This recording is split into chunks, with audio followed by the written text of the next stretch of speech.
Il est 20h à Conakry. Mesdames et messieurs, bonsoir et bienvenue dans ce journal. À la une de l'actualité de ce jeudi 14 mars 2024, dans un décret lu à la télévision nationale, le président de la transition a procédé à la nomination des membres du gouvernement Bahouri. 16 nouveaux ministres ont fait leur entrée et 13 membres de l'ancienne équipe reconduit, une composition diversement appréciée par les acteurs sociopolitiques, les féministes et les citoyens. Et puis, vers la reprise des négociations entre le gouvernement et le mouvement syndical guinéen, à l'arrêt depuis la suspension de la grève générale et illimitée, le sujet était au centre des débats d'une rencontre ce jeudi entre le Premier ministre et le mouvement syndical guinéen. Le compte rendu à suivre. À Dar es Salaam 2, dans la commune de Matoto, les habitants étaient dans la rue cet après-midi pour exprimer leur ras-le-bol. Ces jeunes en colère supportent de moins en moins la cohabitation avec la décharge présente dans ce quartier depuis des années. Images et explications, c'est dans un instant. C'est tout pour les titres. Encore une fois, bonsoir et bienvenue. Les membres du nouveau gouvernement sont enfin connus. Il s'agit d'une équipe composée de 29 membres, dont 27 ministres. 16 nouveaux ministres ont fait leur entrée et 13 du gouvernement dissous sont restés aux affaires. Le décret a été rendu public ce mercredi à la télévision nationale. Mais quels sont ces ministres? Élément de réponse dans ce commentaire signé Mama Aïssa Tatawel Kamara. 13 ministres du gouvernement dissous sont reconduits. Aboubakar Sidiki Kamara, ministre de la Défense nationale, Bachir Diallo, ministre de la Sécurité et de la Protection civile, Dr Maurice Sanda Kouyaté, ministre des Affaires étrangères, de l'intégration africaine et des Guinéens établis à l'étranger, Félix Lama, ministre de l'Agriculture et de l'Élevage, Ousmane Gawal Diallo, ministre des Transports, porte-parole du gouvernement, Rose Paula Prissemou, ministre des Postes, des Télécommunications et de l'économie numérique, Mori Kondé, ministre de l'Urbanisme, de l'Habitat et de l'Aménagement du territoire, Dr Diaka Sidibé, ministre du Commerce, de l'Industrie et des petites et moyennes entreprises, Alpha Bakar Bari, ministre de l'Enseignement supérieur, de la Recherche scientifique et de l'Innovation, Aminata Kaba, ministre de l'Enseignement technique, de la Formation professionnelle et de l'Emploi, Dr Oumar Gueba, ministre de la Santé et de l'Hygiène publique, Charlotte Daffé, ministre de la Promotion féminine, de l'enfance et des personnes vulnérables, et Karamo Diawara, ministre secrétaire général aux affaires religieuses, ont bénéficié de la confiance du président de la transition. Parmi eux, 5 ont gardé leur ancien département comme Aboubakar Sidiki Kamara, Bachir Diallo, Maurice Sanda Kouyaté, Gueba et Karamo Diawara. Le gouvernement a été néanmoins réanimé à 52% dans sa composition avec l'entrée de 16 nouveaux ministres, dont entre autres Yaya Kaira Bakaba, ministre de la Justice, Moura Nassouma, ministre de l'Économie et des Finances, alors qu'il était jusque-là le directeur national du Trésor public, Fassine Silla, ministre du Budget, Ismaël Nabé, ministre du Plan, Faya François Bourouno, ministre de la Fonction publique et du Travail, jusque-là secrétaire général du ministère de la Culture, Ibrahima Khalil Kondé, ministre de l'Administration du Territoire et de la Décentralisation,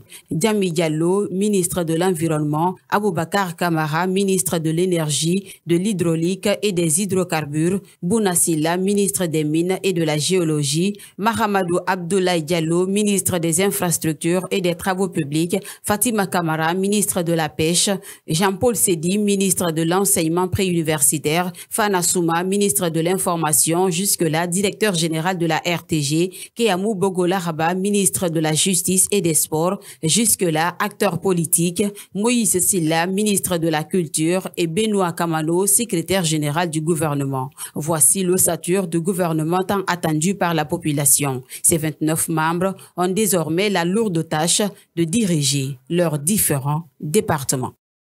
La nomination de cette nouvelle équipe gouvernementale fait réagir des acteurs politiques.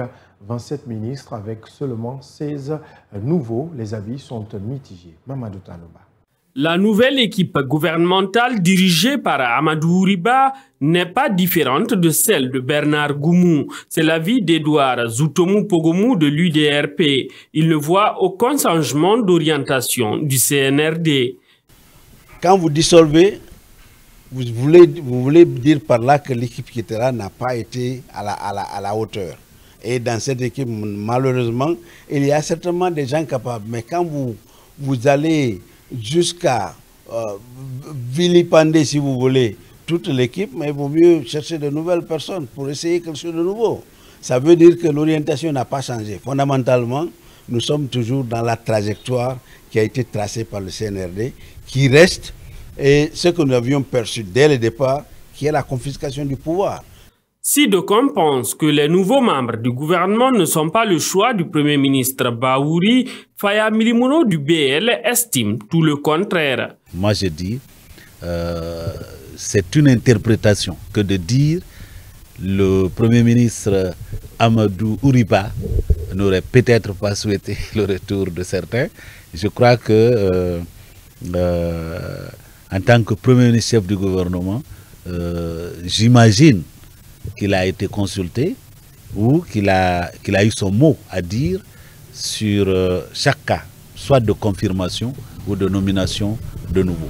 Donc, puisque nous n'étions pas là pour être témoins, je me dis que ça serait une mauvaise interprétation que de dire que le Premier ministre n'aurait pas peut-être souhaité que certains soient reconduits. Ces deux acteurs politiques, bien qu'ayant des divergences de vues sur la composition de l'équipe gouvernementale, ils dénoncent tous le manque de parité homme-femme dans le gouvernement Bahouri. Les citoyens ont aussi réagi face au profil des nouveaux membres du gouvernement. Chacun y va de son commentaire. Suivez quelques réactions au micro de Mamadou Taloba. Au-delà de toutes les positions politiciennes ou tous les calculs politiciens, nous avons compris dans la formation de ce gouvernement que Bahouri n'a pas été assez consulté, pour ne pas dire n'a pas été du tout consulté. C'est le premier échec par rapport à la formation de ce gouvernement. Et donc on peut résoudre ça. Et quand on prend l'ossature gouvernementale, l'image que ça donne, ce n'est pas une image élégante.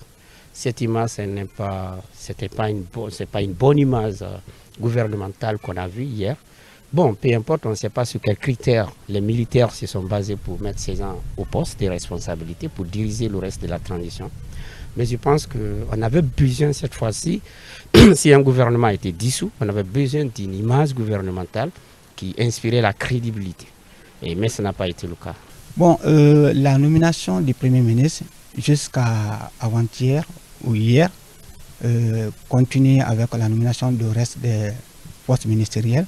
Nous sommes vraiment contents sur ce plan parce que tous les Guinéens attendaient ça aujourd'hui. Parce qu'il y a les dossiers à étudier, il y a le pays qu'il faut voir, toutes les choses pour que la Guinée puisse avancer.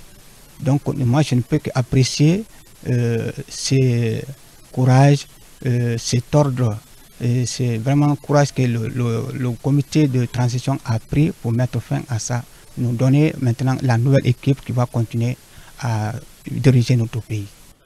Au fait, moi quand j'ai vu, c'est que d'abord ce que Bahouri a fait là. Il a rappelé les anciens ministres. Ils se sont entretenus. N'importe quelle personne qui est conscient, celui qui est passé là, tu vas voir d'abord, tu dis à ton ami, tu dis, celui qui a l'amour de son peuple, tu le fais appeler. Tu le fais appel, quand tu l'appelles, tu l'approches, tu dis, ouais, je vais travailler comme ça, je vais travailler comme ça. Bon, au fait, s'il a l'amour pour son peuple, s'il n'a pas la haine ou la colère pour dire que à moi, si on a trahi l'autre là, je vais trahir l'autre là, ben, je vais faire le semblant comme si je vais faire le sourire. Puis non, non. Mais le monsieur Bahouri aussi, vraiment, Doumbouya, je lui porte confiance, mais au fait, s'il choisit aussi des personnes qui sont des malhonnêtes comme les autres là, bon, on sera toujours dans la misère là. Donc, nous, la jeunesse, vraiment, nous voulons le développement. On veut maintenant quitter dans ces misères là. Le faible taux de participation des femmes à des postes de responsabilité du pays perdure. La nomination de l'équipe gouvernementale en est une parfaite illustration, malgré la promesse du Premier ministre Amadou Ouriba sur les 30% de participation de la couche féminine. Le nouveau gouvernement ne compte pas plus de 20%, une situation que déplore Alimatou Baldé, militante des droits des femmes. Mariama Boibari, reportage. Pas plus de 20% des femmes dans la nouvelle équipe gouvernementale. Pourtant, le Premier ministre Amadou Ouriba avait promis 30% de participation de la couche féminine. Cette promesse non tenue à l'égard des femmes est déplorée par Alimatou Baldé, militante des droits des femmes. Elle estime que les marges de manœuvre du Premier ministre ont été très limitées dans la composition du gouvernement. Cette nomination, pour moi, dénote un certain nombre de choses. D'abord, elle dénote que la phrase dans la charte de la transition qui estime que les membres du gouvernement sont nommés sous proposition du Premier ministre, pour moi aujourd'hui cette phrase n'est qu'un simple décor. Ça ne traduit pas cela dans les actes. La deuxième des choses, je me pose la question, c'est de savoir à quoi a servi la mise en place du répertoire national des compétences féminines. La troisième des choses, c'est que je me demande si nos gouvernants écoutent vraiment parfois les revendications des femmes. Durant les prochains gouvernements, les gens ont critiqué le taux de participation des femmes.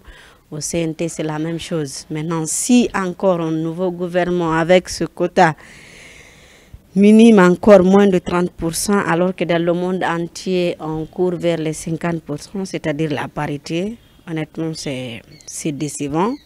Un faible taux de participation de la couche féminine qui pourrait avoir des répercussions dans les prises de décision, selon cette militante des droits des femmes. Dans un pays où la majeure partie de la population est féminine avec plus de 51%, on se retrouve avec ce quota-là, ce qui signifie maintenant que les préoccupations des femmes ne seront pas prises en compte parce qu'on n'est jamais mieux défendu que par soi-même. Maintenant, si les femmes ne sont pas dans les gouvernements qui suffisamment représentés, comment nos préoccupations seront prises en compte? Donc c'est la grosse question qui se pose. Sur les 27 ministres nommés, seulement 6 femmes font partie de cette nouvelle équipe gouvernementale de Amadou Ouriba. Et puis, rencontre de prise de contact ce jeudi entre le chef du gouvernement Amadou Ouriba et le mouvement syndical guinéen. Au menu, comment reprendre les négociations au ralenti depuis la suspension de la grève générale et illimitée. Suivez Elhadj Amadou Diallo, coordinateur national du mouvement syndical, au micro de Amara Bangoura. On n'a pas voulu aller dans le plus petit détail, mais le problème qui assaille d'une façon globale le mouvement syndical guinéen, c'est ce que nous avons détaillé, notamment la poursuite des négociations, n'est-ce pas, du mouvement syndical, à quel niveau nous devons nous situer. Alors, il nous a répondu qu'il a appelé le nouveau le ministre du Travail et de la Fonction publique, quand bien même qu'il n'a pas fait la passation de service, pour qu'il soit présent de tout ce qui se passera. Donc, on l'a fait détail par détail, nos différentes préoccupations, pour qu'il prenne bonne note. Et notre souhait était que, n'est-ce pas, les négociations se poursuivent au niveau du Conseil national du dialogue social. C'est ce qui a beaucoup retenu son attention et c'est ce que nous avons étalé là-bas. Et je pense qu'il a instruit, n'est-ce pas, le ministre du Travail, dès après sa prise de fonction, pour nous recevoir, pour que nous en débattions de tous les problèmes qui concernent le mouvement syndical guinéen. Et mieux, le Premier ministre est allé dans le plus petit détail également, en nous demandant de lui faire un mémo le plus rapidement possible pour que nous lui disions tous nos problèmes afin que, n'est-ce pas, son cabinet lui donne un calendrier qu'il pourra utiliser pour pouvoir nous recevoir. Je vous l'annonçais au sommaire, grogne des habitants de Dar es Salaam 2 dans la commune de Matoto. Ce jeudi, ils protestent contre la fumée qui se dégage à partir de la montagne d'ordures, des barricades érigées pour empêcher toute circulation entre Dar es Salaam et Bambeto. La manifestation a été rapidement étouffée par les forces de l'ordre. Guéna Boutiam et Ansoubaï Le Baldé pour le récit. La souffrance est de trop et les réclamations se poursuivent chez les habitants de Dar es Salaam 2. La fumée toxique qui se dégage de la montagne d'ordures se trouvant dans leur localité les empêche de bien respirer. C'est pour toutes ces raisons que les jeunes ont décidé de sortir pour manifester leur colère face au silence des autorités dans cette situation. Balo Sissé, habitante du quartier, raconte leur vie avec les ordures depuis plusieurs années maintenant. Nous souffrons beaucoup avec la fumée là. Nous tombons malades sous l'effet de ces ordures. Des personnes mal intentionnées mettent le feu sur les ordures et cela impacte négativement notre santé. Et quand la fumée se dégage, nous ne pourrons pas voir quelqu'un de l'autre côté. Nous demandons aux autorités de nous aider.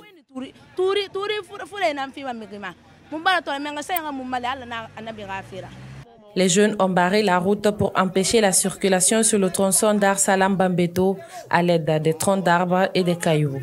Ils ont exprimé leur colère. C'est d'ailleurs devenu un problème de santé publique, selon Abdulkader Kamara, chef secteur rue 14 Dar Salam 2.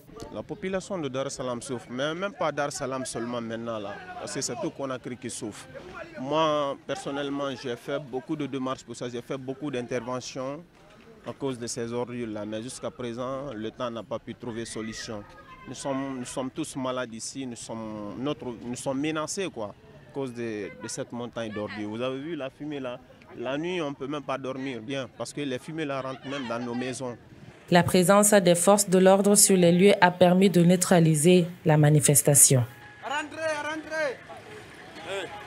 Repli. C'est la fin de ce journal réalisé par toute la rédaction politique du groupe Kavi Média. Merci de l'avoir suivi. Excellente soirée à vous. Au revoir.